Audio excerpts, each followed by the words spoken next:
Praise lord. ప్రతిరోజు ఒక అధ్యాయం వింటూ బైబిల్ పూర్తి చేయండి. దేవుని ఆత్మలో బలపడండి. ఆదికాండము 19వ అధ్యాయము. ఆ సాయంకాలమందు ఆ ఇద్దరు దేవదూతలు సొదొమ చేరునప్పటికీ లోతు సొదొమ గవిని యొద్ద కూర్చొని ఉండెను. లోతు వారిని చూచి వారిని ఎదుర్కొనుటకు లేచి సాష్టాంగ నమస్కారం చేసి, నా ప్రభువులారా, దయచేసి మీ దాసుని ఇంటికి వచ్చి రాత్రి వెళ్ళబుచ్చి కాళ్ళు కడుక్కొనుడి. మీరు పెందలకడ లేచి మీ త్రోవను వెళ్ళవచ్చుననెను. అందుకు వారు, అలాగు కాదు, నడివీధిలో రాత్రి వెళ్ళబుచ్చేదమని చెప్పిరి. అయినను అతడు మిక్కిలి బలవంతం చేసినప్పుడు వారు అతని తట్టు తిరిగి అతని ఇంట ప్రవేశించిరి. అతడు వారికి విందు చేసి పొంగని రొట్టెలు కాల్చగా వారు భోజనం చేసిరి. వారు పండుకొనక ముందు ఆ పట్టణస్థులు అనగా సొదొమ మనుషులు, బాలురును, వృద్ధులను, ప్రజలందరూ నలుదిక్కుల నుండి కూడి వచ్చి ఆ ఇల్లు చుట్టవేసి లోతును పిలిచి, ఈ రాత్రి నీ యొద్దకు వచ్చిన మనుషులు ఎక్కడా? మేము వారిని కూడినట్లు మా యొద్దకు వారిని వెలుపలికి తీసుకొని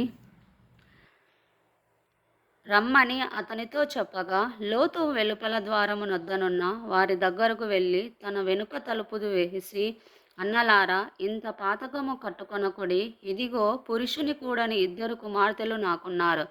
సెలవైతే వారిని మీ యొద్దకు వెలుపలికి తీసుకొని వచ్చేదను. వారిని మీ మనస్సుకు వచ్చినట్లు చేయుడి.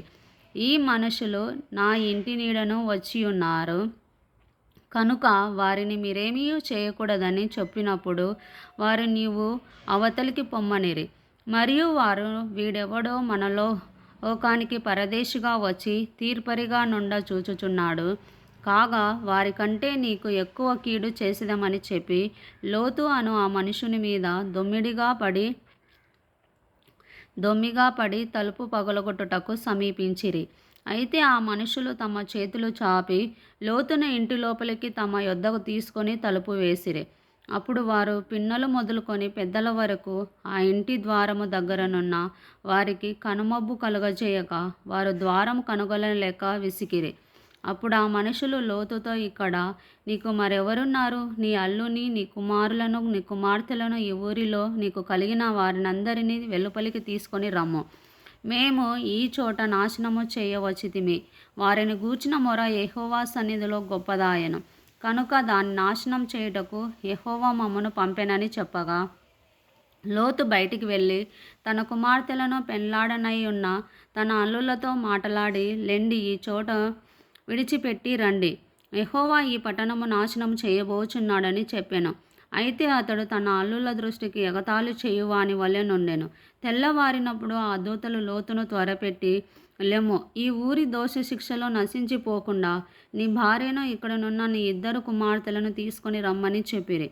అతడు తడువు చేసెను. అప్పుడు అతని మీద యెహోవా కనికరపడుట వలన ఆ మనుషులు అతని చేతిని, అతని భార్య చేతిని, అతని ఇద్దరు కుమార్తెల చేతులను పట్టుకొని వెలుపలికి తీసుకొని వచ్చి ఆ ఊరి బయట నుంచిరి.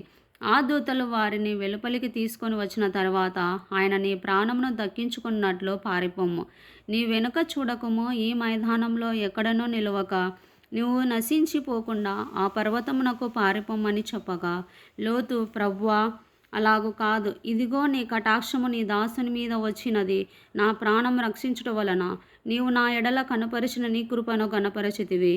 నేను ఆ పర్వతమునకు తప్పించుకొని పోలేను. ఈ కీడు నాకు సంభవించి చచ్చిపోవుదునేమో. ఇదిగో, పారిపోవుటకు ఆ ఊరు సమీపములో ఉన్నది. అది చిన్నది. నన్నెక్కడికి తప్పించుకొని పోనిమ్ము. అది చిన్నది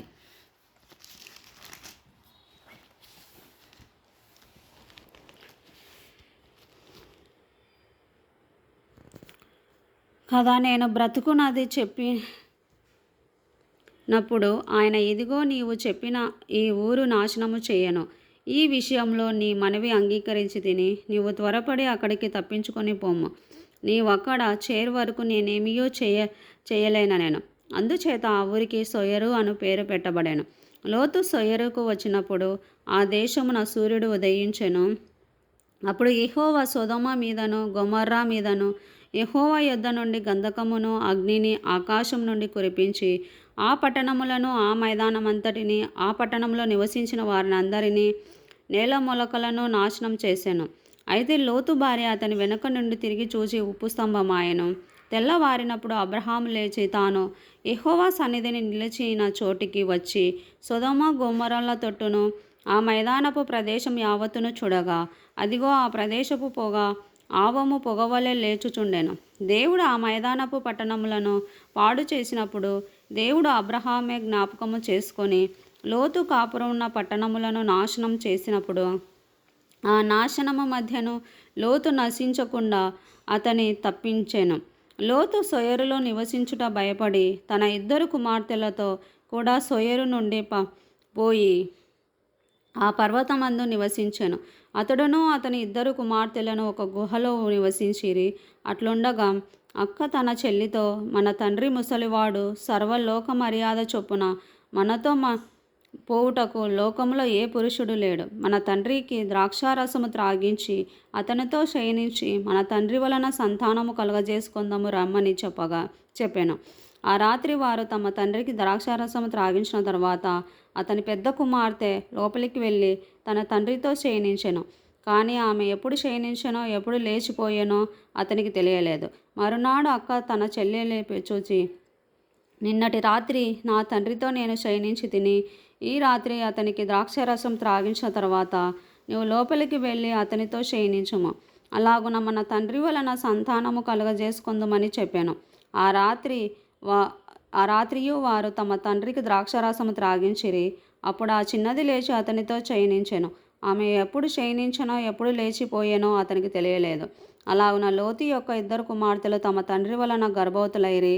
వారిలో పెద్దది కుమారుని కని వానికి మోయాబను పేరు పెట్టెను. అతడు నేటి వరకు మోయాబీలకు మూలపురుషుడుగా ఎంచబడెను.